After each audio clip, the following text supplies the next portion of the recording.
Buenas noches, bienvenidos al Festival Internacional de Teatro El Gesto Noble, versión número 25, que realizamos acá en el Carmen de Viboral y ahora con este nuevo proyecto que es la Escuela de Espectadores, que está fundando Jorge Dubati aquí en el Carmen de Viboral y que hoy lo tenemos en este día miércoles con el agitado paseo del señor Lucas, un espectáculo que acabamos de ver del grupo Mala Yerba, que también ya es un grupo clásico en el Festival El Gesto Noble, y que hoy tenemos a su director Aristides Vargas, quien va a conversar con Jorge Dubati sobre el agitado paseo del señor Lucas.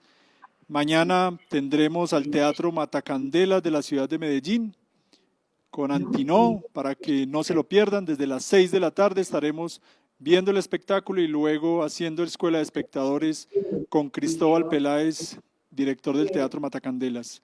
Así es que están pues cordialmente invitados para que sigan programándose en este nuestro Festival Internacional de Teatro El Gesto Noble, un evento organizado por el Instituto de Cultura del Carmen de Viboral, apoyado por la Alcaldía del Carmen de Viboral, por Confiar Cooperativa Financiera y acompañado desde sus inicios en 1993 por Teatro Tespis. Entonces le doy la bienvenida a Jorge para que nos presente a Aristides, el invitado de esta noche, luego de haber visto a Mala Yerba en escena. Bienvenidos.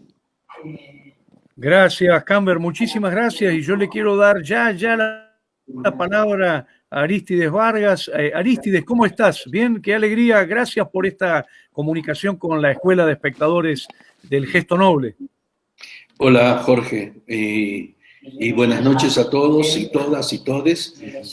Para mí es una gran alegría estar aquí presente, aunque sea de manera virtual. Ya habrá tiempo para que la virtualidad deje paso a lo presencial y estar en este festival tan extraordinario, porque yo siempre digo, a este festival hay que ir y ver cómo el teatro vuelve como a sus orígenes, donde el pueblo se involucra tanto con el festival que se transforma como en un ejercicio democrático entre el pueblo, los grupos, los teatreros, la gente de teatro que va a hacer, y se establece, porque todo el pueblo se compromete. Entonces, eso es como volver otra vez a la esencia del teatro, donde el teatro era un ejercicio imaginario de la vida en sociedad. Me parece qué bueno, Aristides. Me encanta lo que decís. La verdad que es una gran alegría seguir adelante a pesar, digamos, de que, bueno, no podemos reunirnos de manera presencial, ¿no? A mí me gustaría, Aristides, que cuentes un poquito la cuarentena y la pandemia te agarraron en España, ¿no es cierto? Sí, tuviste que estar un tiempo en España. Contanos un poquito qué pasó. Bueno, como a todos, ¿no? Y a todas. Es decir, fue un evento que nos sorprendió, donde nos sorprendió a nosotros a 2 días de regresar de Madrid a Quito, a Ecuador, mejor dicho. Los vuelos se suspendieron y quedamos bloqueados durante 6 meses. O sea, durante 6 meses vivimos en Madrid. Los primeros meses fueron muy críticos, de una perplejidad extraordinaria. El tiempo cobró otra dimensión, una dimensión bastante extraña, ¿no? Yo siempre pienso y digo, Lenin decía, cuando en los años de la Revolución Soviética, en la verdadera, para mí, la etapa verdadera de esa revolución, Lenin decía de la necesidad de que las ideas sean universalizadas, es decir, sea de alguna manera, la revolución sea de todos, en toda hora y en todo momento, en el mundo. Y yo creo que este virus ha logrado lo que Lenin decía en el campo de la ideología. Ha logrado que todos vivamos un tiempo parecido o un tiempo igual, ¿no? Claro. Y en este sentido se ha sucedido una realidad real, contundente y extraordinaria, ¿no? Entonces, exacto. Y Arístides, ¿pudiste escribir allá? ¿Pudiste encauzar, digamos, tu capacidad creativa en España, estando en cuarentena allí encerrado? Sí, estuve, digamos, los primeros meses no, los primeros meses viví la tragedia, el miedo, el estar perdido, el estar descentrado.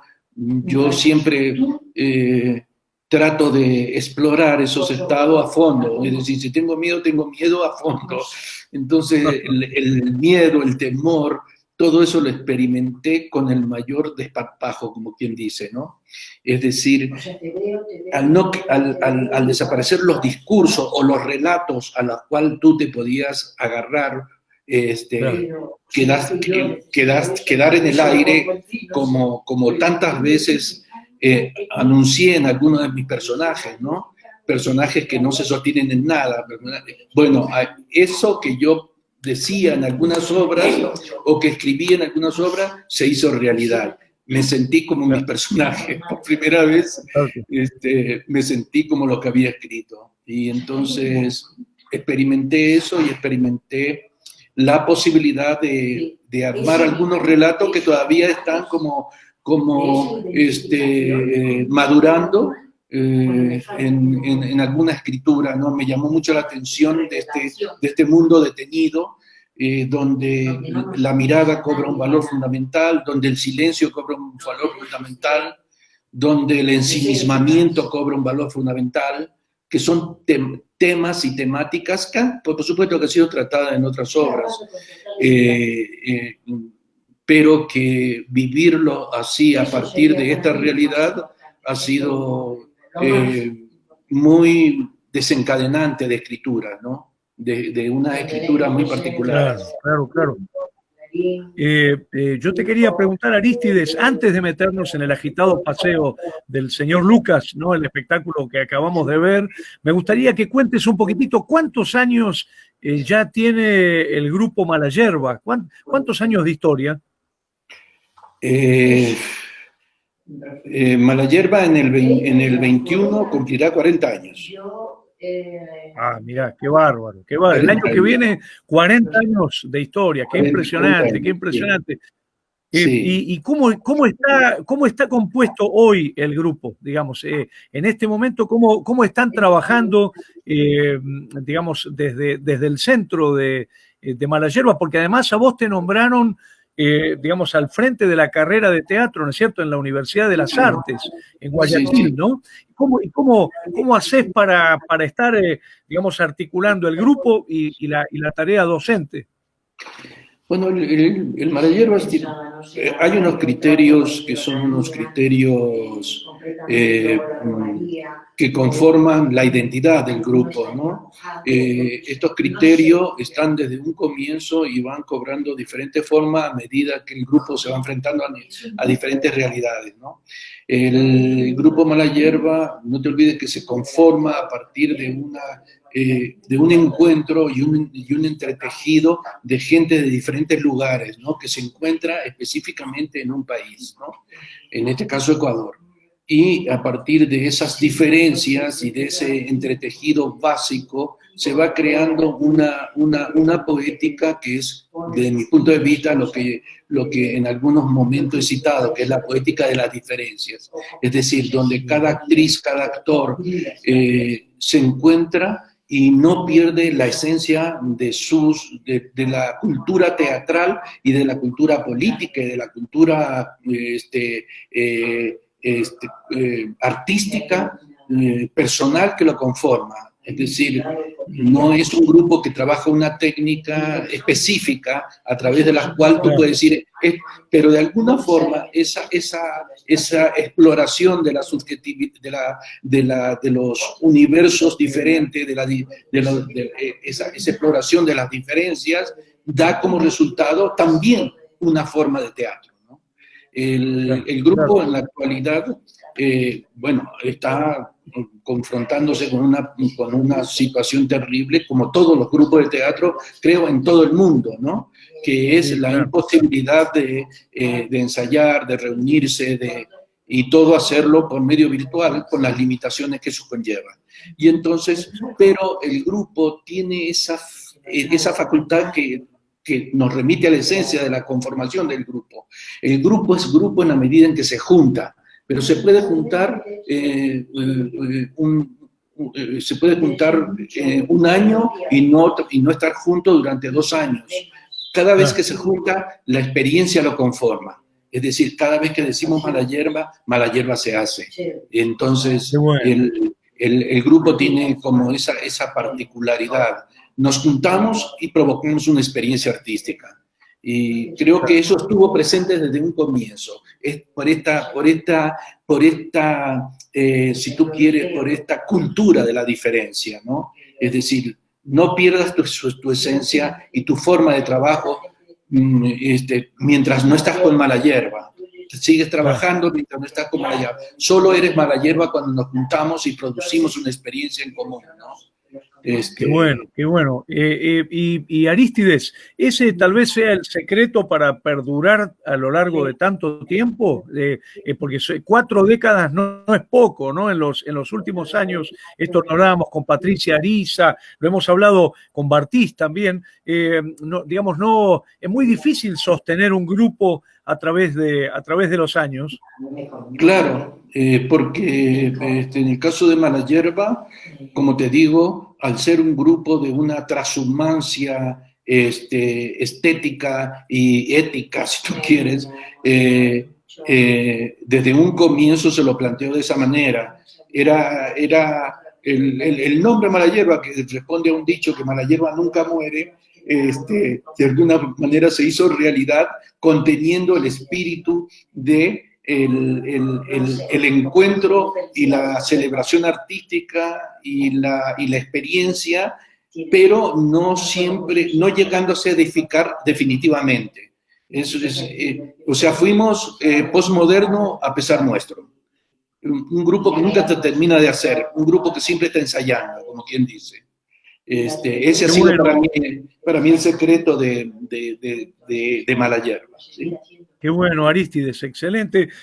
Vos sabés que la función de la Escuela de Espectadores sería construir un espacio donde los espectadores puedan escuchar al artista, tomar contacto con su pensamiento, con ciertos secretos de su creatividad, de su producción. De ninguna manera la intención es decirles lo que tienen que pensar, es nada más brindarles herramientas para que ellos multipliquen su goce, su relación, que en cada caso va a ser indudablemente distinta, ¿no? Y en ese sentido me gustaría, si te parece, nos metamos un poquito en el agitado paseo del señor Lucas. Yo lo llamaría una suerte de concierto, ¿no?, para actores, violín y violonchelo. Es muy hermoso el espectáculo y me encantaría que cuentes un poquito cómo nació el espectáculo, cuál es el origen, digamos, de dónde surgió la idea de hacer el agitado paseo del señor Lucas. La idea nace de una iniciativa personal del actor Gerson Guerra, que es uno de los actores históricos del grupo. Entonces,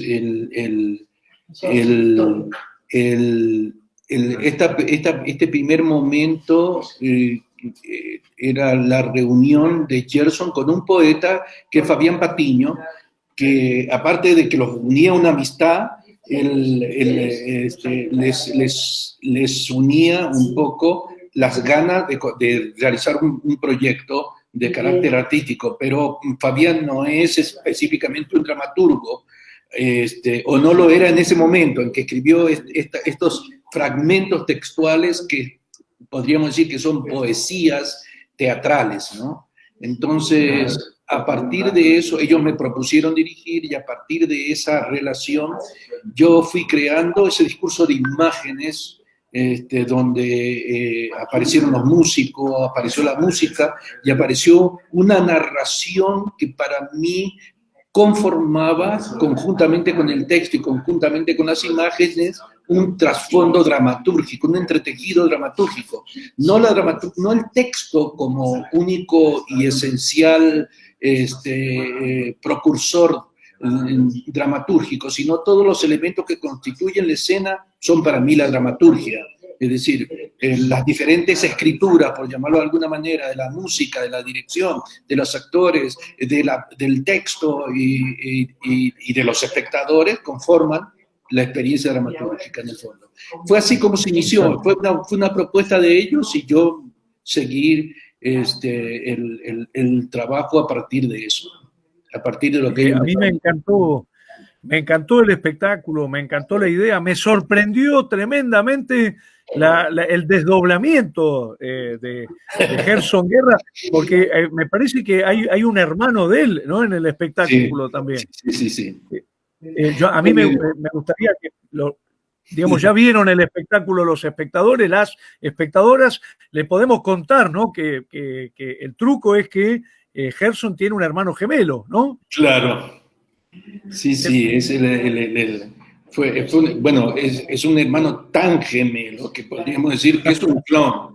Es decir, todos nosotros que lo conocemos hace años a los dos, el hermano se llama Glover, que lo conocemos hace muchos años,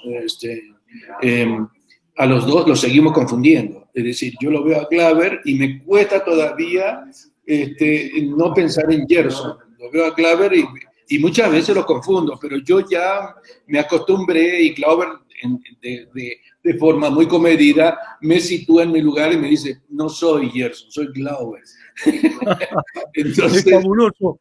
Entonces, cuando estábamos haciendo el espectáculo, se nos ocurrió la idea de, como era igual, yo le dije a Gerson, ¿por qué no metemos a Glover? Y que de alguna forma, pero no digamos absolutamente nada. Los que conocen ya sabrán, los que te conocen, pero el público en general, claro, alucinó en las primeras imágenes donde se vio que cómo era tan rápido la entrada de escena. Salía por un lado y inmediatamente entraba por el otro. Y fue extraordinario, es como mágico, ¿no? Aparte, esas cosas que no se esperan dentro de un espectáculo teatral, ¿no? Además, hacerlo de una manera no densa, no dramática, sino de una manera surrealista, por llamarlo de alguna forma. Es fabuloso, fabuloso. Ese momento es increíble y yo pensaba, si Glover no sale a saludar después, la gente se quedaría muy perturbada porque, ¿viste el efecto que producen los espectadores? Se escuchan las risas y la sorpresa de ver cómo se duplica tan rápidamente. Ahora, cuando sale a saludar, y ahí todo se explica, ¿no? Claro, no te olvides que esa aparición sucede después de que hay una gran perturbación física, es decir, hay un desmontaje del cuerpo del personaje, ¿no? Del señor Lucas, que las piernas van por un lado, la cabeza y la parte superior del cuerpo va por otro lado, y los pies se le viran los pies se ponen para el otro lado, esa especie de desmontaje corporal es cuando ya se duplica, es decir, la aparición después de todo este lío con el cuerpo se duplica y bueno, es una consecuencia extraordinaria y es un juego que yo creo que roza con el cabaret, con el circo, y es una cosa muy con la pantomima, porque en el espectáculo hay una mezcla de lenguaje, ¿no? Tienes pantomima, danza, teatro, música, poesía, entonces... Y te quería preguntar, digamos, ¿el hermano de Gerson es parte de Malayerba o lo llamaron especialmente? ¿Él es actor o no? ¿Es circunstancialmente aparece en este espectáculo? No, él no es actor. Nosotros le marcamos. Muy buena onda y muy buena participación. Sí, no, nosotros la fuimos marcando y le ayudamos, por supuesto, y le apoyamos. Y no, él no tiene nada que ver con el teatro. Él más bien es mucho más tímido que Gerson, es mucho más introvertido que Gerson. Pero pero le encanta hacer esa parte, ¿no? Le encanta hacer esa parte. Está buenísima, está buenísima. A mí me gustaría decir que si yo tuviera que explicarle a alguien lo que vi, yo diría que la historia que cuenta el agitado paseo del señor Lucas es un viaje cotidiano, ¿no? Es el viaje a través del día, con las pequeñas acciones de ese día, pero lo interesante es cómo se desautomatiza lo cotidiano, ¿no? Es decir, deja de ser algo familiar para transformarse, no sé, o en un estorbo, o en un problema, o en un conflicto. Y es muy interesante la identificación que esto genera, ¿no? Porque de pronto uno empieza a ver lo cotidiano de otra manera cuando eso cotidiano se desautomatiza, ¿no? Empieza a tener otro régimen. Esta idea me pareció muy hermosa, es muy buena. Sí, sí, es un paseo cotidiano y de cómo el personaje se le vuelve todo cuesta arriba en una cotidianidad donde nada le sale bien, ¿no? Y donde todo atenta contra la normalidad. Es una normalidad anormal, un poco parecido a lo que estamos viviendo ahora, ¿no? Es decir, un gran desajuste de la cotidianidad, un gran desorden de lo cotidiano. Lo cotidiano como accidente continuo, ¿no? Donde nada sale bien, donde todo es, aunque haya deseos, aunque haya intentar superar el accidente, es como superar un accidente y caer en otro, ¿no? Solucionas algo y todo hace agua por otro lado, ¿no? Pienso que también es un poco la cotidianidad que todos vivimos en una contemporaneidad que no nos sostiene y una contemporaneidad que nos destruye por muchas razones, o porque nos crea deseos, falsos deseos, o porque no accedemos a un montón de cosas. Las imágenes que nos rodean son imágenes que responden al mundo del consumo, y son imágenes altamente destructivas porque nunca vamos a alcanzar, nunca vamos a tener un auto como el que sale en las propagandas, nunca vamos a tener una tarjeta de crédito como el que sale en la propaganda, nunca vamos a acceder. Esa imposibilidad de acceder es para mí la destrucción constante de nuestra humanidad. Exacto. Ahora, hay algo muy hermoso del espectáculo y es, yo enseguida lo conecté con un gran libro de Albert Camus, que es El mito de Sísifo, ¿no? Que justamente él dice, en un momento Camus dice esto de la vida cotidiana, el lunes hacemos lo mismo el martes, hacemos lo mismo el miércoles, y de golpe algo se corta y todo se carga de absurdidad, dice Camus. Ahora, acá todo se carga de humor también. Es un espectáculo lleno de humor. A mí me pareció muy catártico ese humor, ¿no? Porque el absurdo de lo cotidiano es de alguna manera trascendido a través de la risa, ¿no? O de la sonrisa, ¿no? Me pareció en ese sentido un espectáculo muy generoso, porque no solo uno se va a identificar, sino frente a la caída de la rutina cotidiana, digamos, y a enfrentar todo esto que estabas diciendo, aparece la posibilidad de superarlo desde una mirada humorística, ¿no? ¿Estás de acuerdo con esto? Es humorístico el espectáculo, ¿no? Sí. Es justamente el mito de Sísifo, pero a punta de que Sísifo, otra vez subiendo la cuesta de la montaña con la roca, y ya a la quinta vez ya te empieza a causar risa. Aunque puede ser una risa amarga por el momento, comienza a invadirte un sentido. ¿Por qué? Porque lo puedes intelectualizar. Yo creo que la risa se relaciona mucho con la imposibilidad de intelectualizar, ¿no? Le está ocurriendo algunas cosas y yo estoy pensando lo que le va a ocurrir, y en una de esas ya sé lo que le va a ocurrir, y por eso me provoca risa que él caiga en el mismo accidente cada vez, ¿no? Y yo creo que ese de saber y adelantar es un ejercicio por parte del público, un ejercicio de carácter intelectual, ¿no?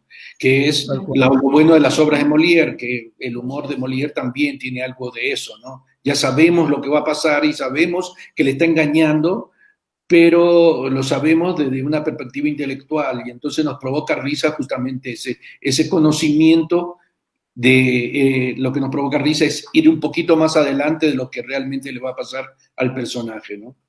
Sí, Claro, eso. a mí me encanta valorizar la risa como una herramienta de conocimiento, porque viste que muchas veces se piensa que la risa es como un lenguaje menor que el teatro serio o que el teatro trágico, ¿no? Yo me acuerdo haber escuchado muchos años en Argentina decir que el gran teatro era el teatro serio, digamos, y sin embargo, digamos, la risa puede ser fuente de conocimiento tan potente como el teatro trágico o el teatro dramático, ¿no es cierto? La risa siempre aparece combinada con ingredientes de conocimiento, de iluminación, ¿no? Vos digamos, una parte de tu vida antes del exilio la hiciste en la Argentina y vos viste que en la Argentina había una gran resistencia a valorizar la cultura de la risa. Por ejemplo, la risa popular, ¿no? La risa de los cómicos populares durante muchos años en la Argentina fue como mala palabra, ¿no? No era cultura alta, sino era algo despreciable. Gracias a Dios, valorizamos no sé, a Florencio Parravicini, a Nini Marshall, a Pepe Arias. ¿Qué opinás de este tema, digamos, de la madurez de las culturas cuando aprenden a valorar la risa como una herramienta de conocimiento tan iluminadora como el drama o la tragedia, ¿no? Sí, bueno, es un poco lo que estabas diciendo vos. Es decir, bueno, en Argentina por ahí somos muy canónicos, ¿no? Nos gusta elevar a categoría de verdad lo que en la práctica y en lo que en el teatro es imposible manejarlo como una categoría definitiva. Es decir, debemos hacer el grotesco criollo a través de este canon, debemos hacer Discépolo a través de este canon. Y no, yo creo que lo mejor que le puede pasar a ellos es que lo reactualicemos a partir de miradas contemporáneas, de cómo nosotros los miramos, cómo les vemos y cómo los reinventamos, ¿no? Si no, lo sometemos a una cultura teatral un poco y un tanto encorsetada, ¿no? Rígida, poco flexible. Entonces, la risa para mí, como te decía, es un ejercicio de carácter intelectual. Es decir, la risa para mí tiene mucho que ver con el pensamiento. Es más, pienso que la risa tiene más que ver con el pensamiento que la emoción. La emoción, aunque para mí tampoco hay diferencia entre las emociones y la risa también es una emoción, quiero decirte. Es decir, el ejercicio emocional se sigue haciendo. Y el ejercicio emocional no se diferencia del ejercicio racional en el sentido de que el pensamiento se genera de toda forma a través del ejercicio emocional, ¿no? Entonces, el pensamiento y la emoción para mí van juntos. La emoción sería una de las formas del pensamiento, o el pensamiento sería una de las formas de la emoción. El pensamiento te puede emocionar también. Y creo que la risa en ese sentido nos da unas lecciones extraordinarias en momentos en que creemos que deben ser totalmente trascendentales, porque lo trágico o lo dramático se lo relaciona con lo trascendental y la risa se lo relaciona con la levedad. Lo que pasa es que lo trascendental tiene una piel, y esa piel es la levedad de la risa. Exacto, y vos sabés que en relación a esto que estás diciendo, a mí me fascinó el agitado paseo del señor Lucas, porque trabaja con una escala de lo humano, que es la escala del balbuceo cotidiano, ¿no? Yo lo llamaría el minimalismo, ¿no? Eso sí, que descubrió de una forma increíble Anton Chekhov, con textos como, no sé, El Jardín de los Cerezos o el caso del tío Vania, ¿no? Y especialmente en los cuentos, y que después se desarrolló tanto con autores norteamericanos como Raymond Carver, ¿no? Que es una escala de lo humano que está en el pequeño acontecimiento, en el pequeño discurso, ¿no? A mí me fascina eso. Yo lo llamaría minimalismo. No sé cómo, si estás de acuerdo en llamarlo así, pero digamos, es la oposición en vez de los grandes acontecimientos, es el balbuceo cotidiano en el que al mismo tiempo nos jugamos la vida, ¿no? Porque el señor Lucas, en ese balbuceo de lo cotidiano, se está jugando la vida. A mí me encanta esa identificación con los acontecimientos pequeños de nuestra vida cotidiana en los que se nos pasa la vida, ¿no? Sí, sí, el juego consiste en eso, justamente. Sí, es de un minimalismo donde la vida transcurre en los pequeños detalles y en la obviedad, muchas veces, del accidente, ¿no? Porque la cotidiana se conforma de una obviedad en el campo del accidente que es ejemplar. Y yo creo que, por ejemplo, el tío Vania, a poco tiempo de haber y comenzar a leerlo, parece que todo le sale mal, parece que todo lo que está planteando le va a salir mal. Hasta el intento de suicidio le puede salir mal, es decir, nada resulta. Y yo sí creo que es posteriormente retomado por Carver y denominado como realismo sucio, esa realidad enturbiada por la imposibilidad. También se relaciona con el existencialismo, ¿no? Donde las cosas están por esencia, hay como una diferencia entre lo que quiero y los accidentes incesantes de intentar conseguir cosas que no voy a conseguir y que de hecho, después de haber transcurrido unos minutos mirando el espectáculo, te das cuenta de que no va a suceder nada más que accidente tras accidente, y es algo muy, muy interesante. Sí, yo pienso que es una suerte de realismo enturbiado, una suerte de realismo desgastado, ¿no? ¿Sí? Claro. Vos sabés que a mí me fascina porque me doy cuenta que en nuestro plano cotidiano, en nuestra vida cotidiana, nosotros vivimos mucho más en conexión con esos pequeños acontecimientos, esos discursos balbuceantes, que con los grandes discursos o los grandes acontecimientos. No sé, por ejemplo, para mí es un placer encontrarme con mi hijo a almorzar, y por ahí hablamos, sinceramente, perdón, voy a decir una palabra bien porteña, ¿no? Hablamos de boludeces, no sé si me explico, no. Sí. Nos reunimos y no hablamos de grandes acontecimientos, de grandes cosas, pero para nosotros es un placer esa idea justamente del vínculo, de un vínculo muy profundo que se teje en el pequeño acontecimiento, en el discurso del balbuceo.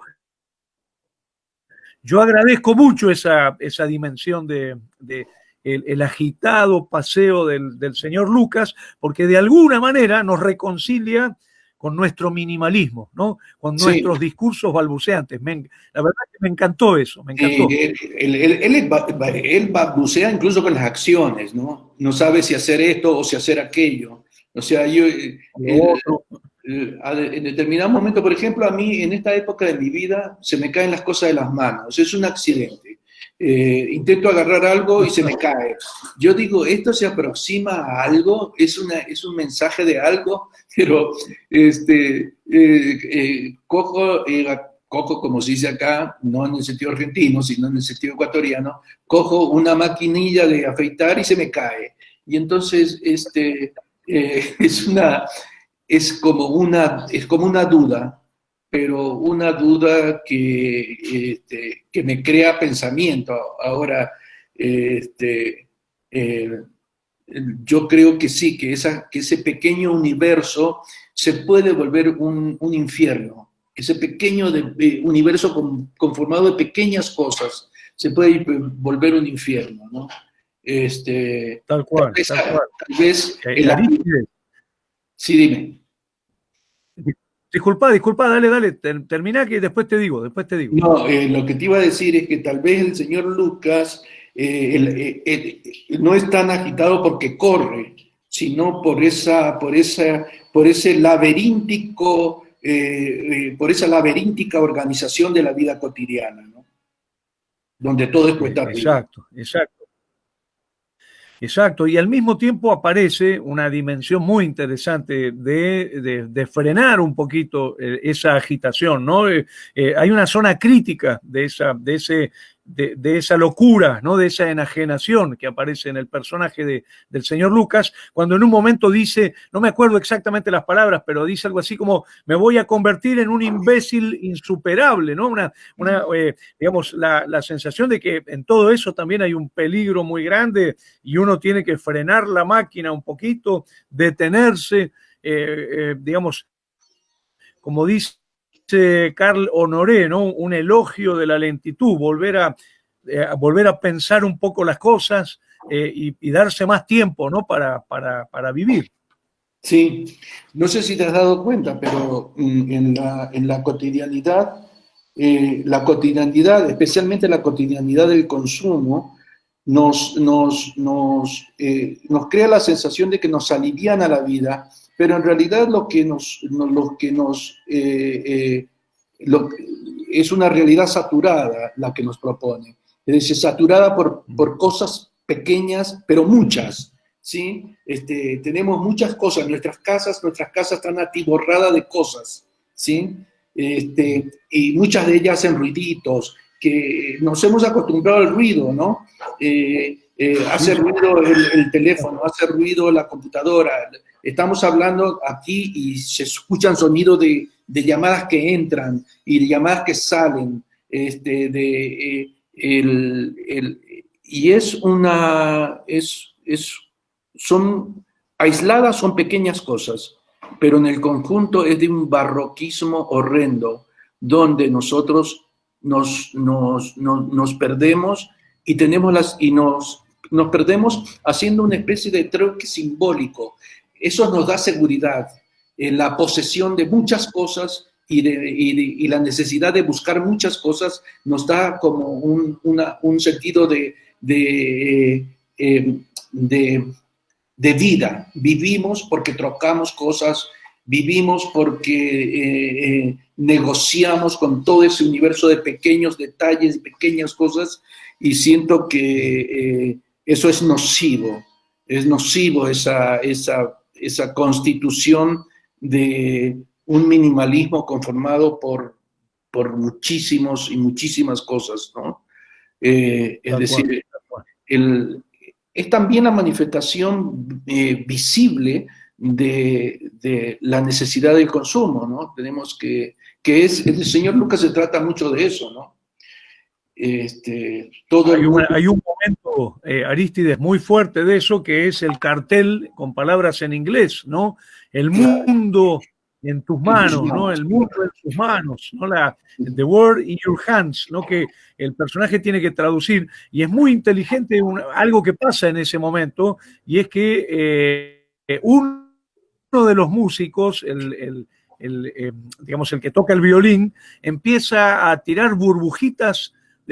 ¿Viste esas burbujitas que se hacen con detergente y con agua? Digamos, y el otro trata de agarrarlas como si fueran el planeta, ¿no? Como si fuera el mundo. Como si fuera el mundo. Y se le deshacen en la mano. Está bárbaro. Y el otro elemento que me encantó en relación a esa crítica, digamos, ¿no? a todo este sistema del consumismo, es cuando luego de dividirse y reintegrarse y de volverse alto gracias al hermano de Gerson, en un momento el personaje se transforma en un títere chiquitito, ¿no? Lo cual está muy bueno realmente. Esa secuencia del espectáculo realmente es una maravilla, la verdad es una maravilla, y creo que además le propone este espectáculo algo muy distinto a lo que le vienen proponiendo los otros espectáculos, ¿no? De los que hemos visto hasta ahora en el Gesto Noble. Así que la verdad, Arístides, un placer enorme ver el agitado paseo del señor Lucas. La verdad que muy bueno, muy bueno, muy bueno.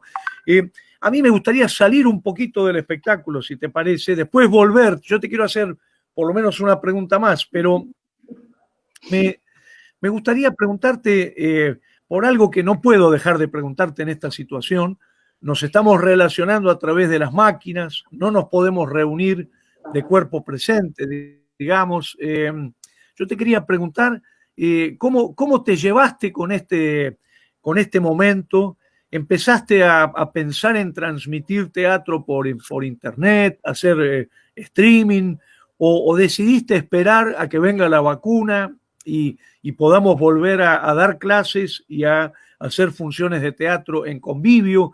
¿Cómo sentiste, digamos, el desafío que te implicaba la restricción de la reunión teatral? Yo creo que lo que nos está pasando es que estamos viviendo una realidad en la cual estamos explorando formas de comunicación que habría que problematizarlas, ¿no? Nosotros damos por hecho de que Internet es la solución. Yo no sé si es la solución, no sé si es la solución. Creo que, ¿por qué no creo? Porque yo creo que se debería ampliar la imagen en el sentido de que preguntarnos de quién depende Internet. Eso nos llevaría a politizar los medios en los cuales nos estamos comunicando. Y yo creo que es importante politizar.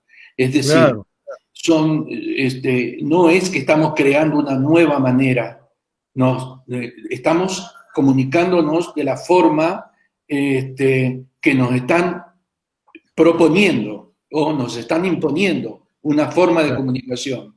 Por ahí yo siento que podría ser interpretado también como un ensayo de lo que va a pasar en el futuro, donde nosotros podríamos ser perfectamente islas controladas por una serie de empresas y plataformas, porque hay no sé si te has dado cuenta, pero hay una terminología que implica vivir este momento con las máquinas que nosotros legitimamos y naturalizamos. Plataforma, por ejemplo. A mí siempre me lleva a pensar, pienso, ¿de qué se trata esta nueva terminología? ¿Qué responde esta nueva terminología? Y yo siento que detrás de esta imposición o detrás de esta vida impuesta, deberíamos pensar lo contrario. Es decir, si no existiera Internet, ¿cómo nos hubiésemos comunicado? Sería la pregunta. Claro. ¿Hubiese habido una posibilidad de comunicarnos? ¿Cómo hubiésemos entablado nuestras relaciones ya no con la lejanía, sino con mi vecino? Porque yo creo que el momento nos invita a pensar mucho cómo nos relacionamos en la vida comunitaria, es decir, cómo vivimos en comunidad todo esto. La única forma de vivir y superar una realidad es en comunidad. Yo no sé si el Internet hace comunidad.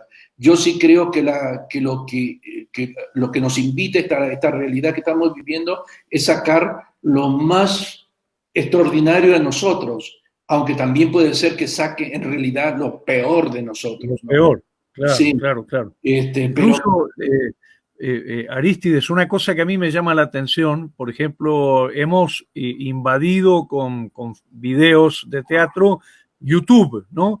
Pero, por ejemplo, YouTube te puede censurar esos videos. Suponete que vos en un espectáculo no tenés una música compuesta especialmente y usás porque el personaje está escuchando, no sé, un fragmento de una canción de Michael Jackson.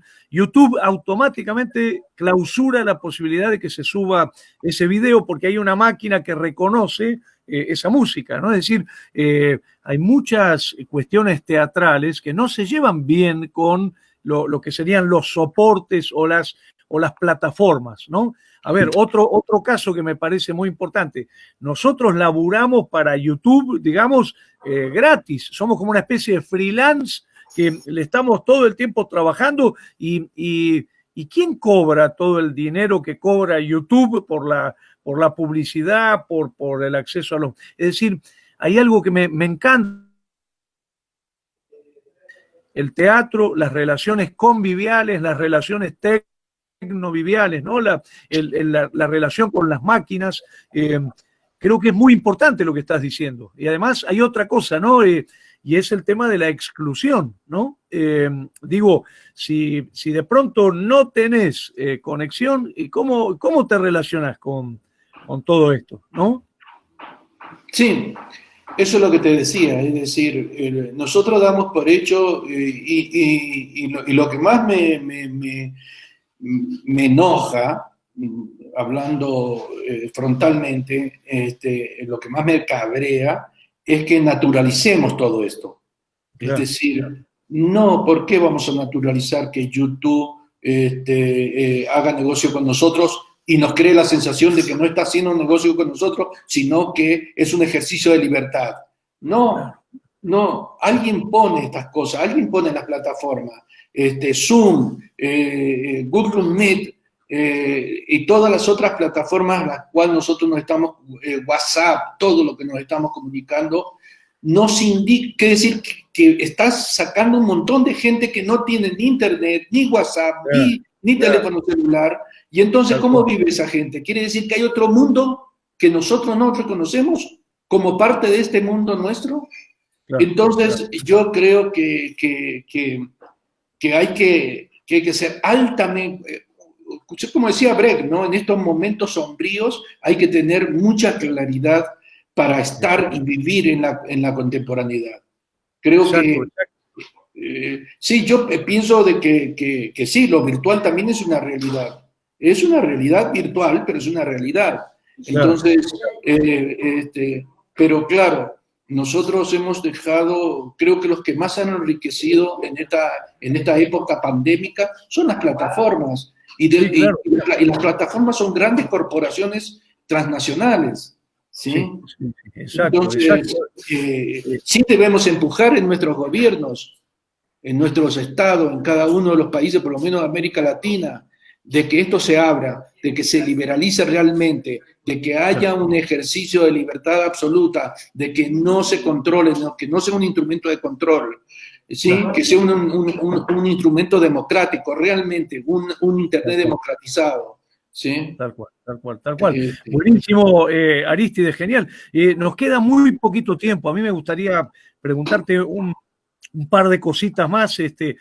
Por ejemplo, esto es una escuela de espectadores, ¿no? Nosotros, digamos, creemos profundamente que hoy el espectador es el gran movilizador, ¿no? A todos nosotros nos iniciaron como espectadores alguien que creía en la necesidad de ir al teatro, en la necesidad de tomar contacto con el arte, ¿no? No sé, en mi caso, mi mamá me llevó por primera vez a ver un espectáculo cuando yo tenía 8 años y yo me lo acuerdo como si fuera el día de hoy, ¿no? Un espectáculo de las titiriteras Mane Bernardo y Sara Bianchi en el Teatro San Martín, que se llamaba Revolviendo Cachivaches, ¿no? Y a mí me marcó, yo en el momento creo que no entendí nada de lo que veía, pero hay algo que empezó ahí, ¿no? Entonces yo te quería preguntar, en tus comienzos como espectador, ¿qué te acordás de cuándo fue la primera vez que fuiste al teatro? ¿Quién te llevó? ¿Qué te acordás de esos comienzos que, sin saberlo, eran los comienzos de toda una vida, de una vocación, ¿no? Claro. Bueno, yo vivía en un pueblo en Argentina, muy alejado de los centros teatrales, ¿no? Ni siquiera vivía en la ciudad de Mendoza, vivía en un pueblo cerca de Mendoza, unos 50 kilómetros. En la niñez vi títeres y en la adolescencia, y en la niñez también vi teatro gauchesco.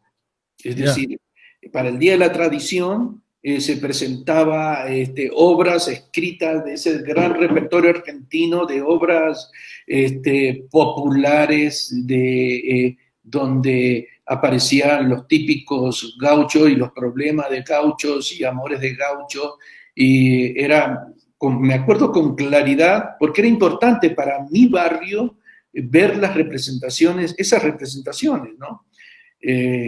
No eran todo el año, sino que eran fundamentalmente para el Día de la Tradición. Que es un día, por otro lado, bastante cuestionable, ¿no? El Día de la Tradición es un día bastante cuestionable. Como todo día de lo nacional y todo el día del nacionalismo es altamente criticable desde mi punto de vista, ¿no? Entonces, pero cuando yo tenía 13 años, 14 años, vi una obra de teatro que yo consideré que me dejó impactado, ¿no? Que fue una representación de la farsa de Patelén, ¿no? De la farsa de Patelén, de autor anónimo. Pero fue tan divertido lo que yo veía, fue tan extraordinariamente movilizante y conmovedor, que yo dije, yo quiero hacer esto, yo quiero hacer eso que están haciendo.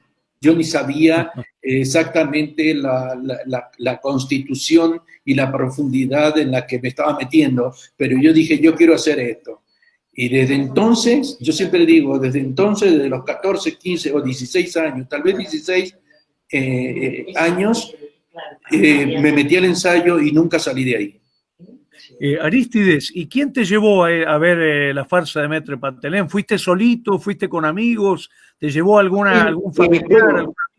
Esa es otra historia. En los años 70, que te estoy comentando de los años 70, en los años 70 algo extraordinario sucedía en Argentina. Yo creo que la Argentina se movía por vasos comunicantes. Es decir, en todos lados de la Argentina sucedía algo, pasaba algo. No había las facilidades ahora que hay, las facilidades de internet, de comunicarnos inmediatamente por WhatsApp, por celular. Pues no había las facilidades de eso, pero había un gran movimiento cultural en la Argentina, ¿sí? Movimiento que fue de alguna forma guillotinado a mediados de los 70, ¿no? En el 76. Pero Argentina, como te digo, yo no sé cómo en un pueblo a 1.300 kilómetros de Buenos Aires había un grupo de jóvenes tocados por la cultura, tocados por la literatura, por la poesía, y nosotros nos juntábamos, y nosotros mismos, me acuerdo mucho de una de ellas que ya falleció hace unos días atrás, que se llamó Pupé Busto. Ella era poeta, era la mayor de nosotros, tal vez tenía 18, 19 años, y era poeta, y ella era una ferviente movilizadora de la cultura en el pueblo, y lo movilizaba trayendo grupos de teatro de Mendoza, ¿no? Es decir, y así fue que yo accedí a ver una obra a esa edad. Pero te estoy hablando de una obra que fue parte de todo un movimiento posterior en Mendoza de teatro, y fue impactante, ¿no? Fue impactante, pero en toda Argentina sucedía esto. Era un momento extraordinario. Yo siento que era un momento extraordinario porque todos sabíamos quién era Rodolfo Walsh, o te estoy nombrando gente de Haroldo Conti, te estoy hablando gente de esa época, ¿no? Rosenmacher, bueno, montones todos sabíamos. ¿Y cómo llegaba eso a nosotros, esa información y esos libros? Pues no sé, no te sabría decir.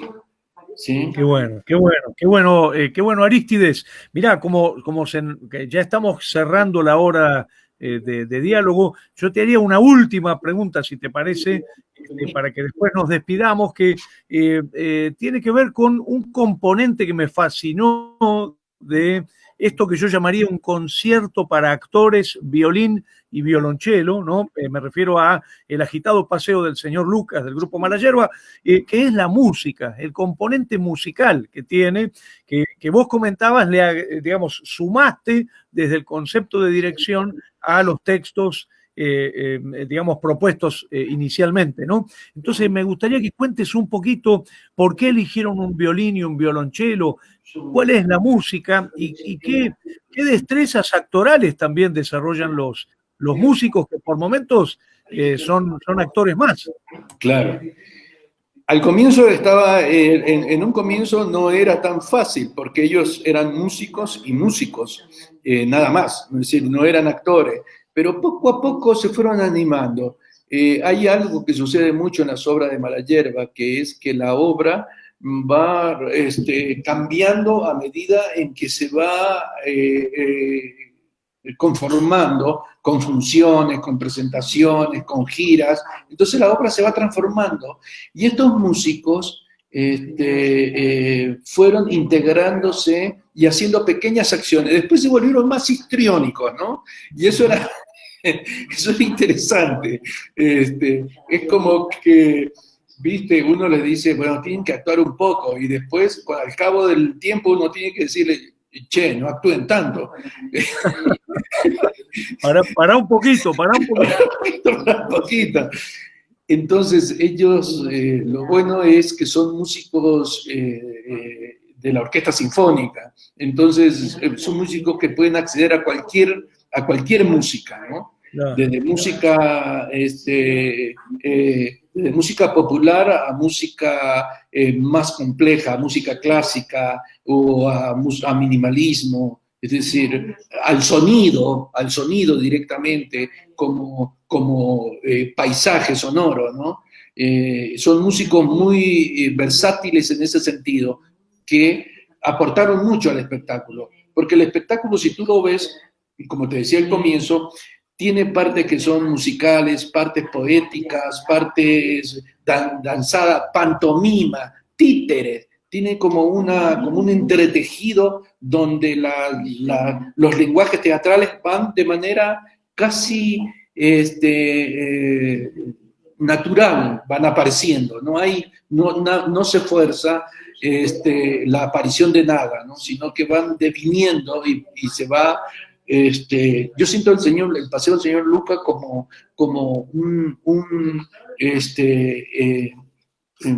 no sé, ir en un barco sorteando olas y alcanzar serenidad y pasar por mares violentos y llegar a un puerto gozoso, que es el puerto de la alegría, de la risa, del cuestionamiento, de la pregunta. Es decir, creo que es así como lo fuimos trabajando. La música fue fundamental, por supuesto. Sí. Buenísimo, buenísimo, Arístides Vargas, muchas gracias por esta comunicación con la Escuela de Espectadores del Gesto Noble. Mañana vos sabés que vamos a estar viendo Antino del grupo Matacandelas, vamos a estar dialogando con Cristóbal Peláez. Lo maravilloso de este año en el Gesto Noble es que hemos hablado, digamos, con grandes referentes del teatro latinoamericano, como es tu caso, y además con, digamos, artistas que pertenecen a grupos con muy larga duración, ¿no? Como el caso de La Candelaria, el Esportivo Teatral, el caso de Matacandelas, bueno, el caso de Mala Yerba. Así que cerramos con lo que quieras decir, Arístides. Decime vos con qué querés cerrar. No, nada, que me encanta hablar en tu escuela. Nosotros, Charo y yo, te hemos hecho algunas visitas en Buenos Aires, hemos ido a la escuela. Siempre he considerado que el espectador es un componente artístico más que conforma la experiencia, es decir, que el espectador también escribe, también actúa, también imagina escenas, también imagina imágenes. Yo siempre he dicho y digo constantemente en mis talleres, en mis clases, que el espectador es un artista, es decir, que uno escribe una obra pero los diferentes componentes de la experiencia teatral escriben sus obras y el espectador escribe su obra. Exacto. Y eso es extraordinario porque le doto y le doy al espectador categoría artística. Es decir, ellos imaginan la obra que están viendo y no es necesariamente la obra que yo estoy dirigiendo o que yo escribí, sino la obra que ellos están haciendo. Y ese juego de aproximaciones en el teatro es extraordinario, porque es un juego de aproximaciones. Nadie es dueño de la experiencia y todos participamos de la experiencia. Y eso es buenísimo. Y por otro lado, saludar al Gesto Noble, que es un festival excepcional, extraordinario, que los que hemos ido por allá sabemos y que iremos siempre al Gesto Noble. Es uno de los festivales, desde mi punto de vista, emblemáticos de América Latina por cómo se organiza el festival, ¿no? Que en esencia eran los festivales como se organizaban antiguamente, donde los festivales no pasaban desapercibidos para la comunidad que los generaba, ¿no? Exacto, exacto. Aristides Vargas, muchas gracias en representación de quienes te estuvieron oyendo y viendo este aplauso. Gracias. Gracias, queridas, queridos, querides. Gracias. En las calles camino bailando, una sonrisa dibujo en mi rostro, porque el Carmen inspira cultura, una persona que te saluda. Mi vida es un canto, y escribo mis actos, como vasija decoro y le doy forma. Mi vida es una obra, soy arte al caminar por el Carmen de Viboral, Territorio para el buen vivir.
En las calles camino bailando, una sonrisa dibujo en mi rostro, porque el Carmen inspira cultura, una persona que te saluda. Mi vida es un canto, y escribo mis actos, como vasija decoro y le doy forma. Mi vida es una obra, soy arte al caminar por el Carmen